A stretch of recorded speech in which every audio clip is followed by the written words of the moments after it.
கர்த்தருடைய நாமத்துக்கு மகிமை உண்டாவதாக. எல்லாரும் எப்படி இருக்கீங்க? சந்தோஷமா இருக்கீங்களா? இந்த நல்ல வேர்ட் ஆஃப் கைடன்ஸ் என்னங்கிறத வாசிக்க கேட்கலாமா?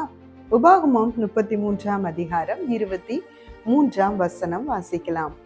நப்தலியை குறித்து, நப்தலி கர்த்தருடைய தயவினால் திருப்தி அடைந்து அவருடைய ஆசீர்வாதத்தினாலே நிறைந்திருப்பான். நீ மேற்றிசையையும் தென் திசையையும் சுதந்திரித்துக்கொள் என்பதாக. ஆம் தேவ பிள்ளைகளே, முற்பிதா யாக்கோபினுடைய 12 பிள்ளைகள்ல இவரு ஒருத்தர். இவருக்கு மோசே மூலமாக கிடைத்த ஆசீர்வாதம் தாங்க இந்த ஆசீர்வாதம்.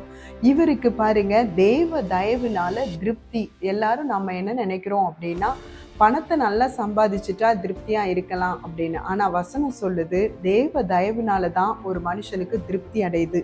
அந்த திருப்தி வந்த பிற்பாடு பாருங்க, அவனுடைய ஆசீர்வாதத்தினால நிறைந்திருக்கக்கூடிய ஒரு வாழ்க்கையும், அது மாத்திரம் இல்லாம திசைகளை, மேற்கு திசை தெற்கு திசை, இதுல இருக்கிற இடத்த நிலப்பரப்பையும் சுதந்திரிக்கக்கூடிய ஆசீர்வாதத்தை இந்த கோத்திரத்தி தான் பெற்றிருக்கிறார். இந்த வாக்குத்தத்தம் நமக்குரியதுதான். இந்த வாக்குத்தத்தத்தை எப்படி நம்ம பெற்றுக்கொள்ளலாம்னா, இயேசு கிறிஸ்துவின் மூலமாக இந்த வாக்குத்தத்தம் பலிக்கும்படி ஜெபித்து பாருங்க. கண்டிப்பா இந்த வாக்குத்தத்தம் நமக்கு கிடைக்கும். தேவ தயவுனால ஒரு மனுஷன் திருப்தியா வாழ முடியுங்க. திருப்தி தேவ தயவுனால வருதுங்கிறத மறந்துடாதீங்க. கர்த்தர் தாமே உங்களை ஆசீர்வதிப்பார். God bless you.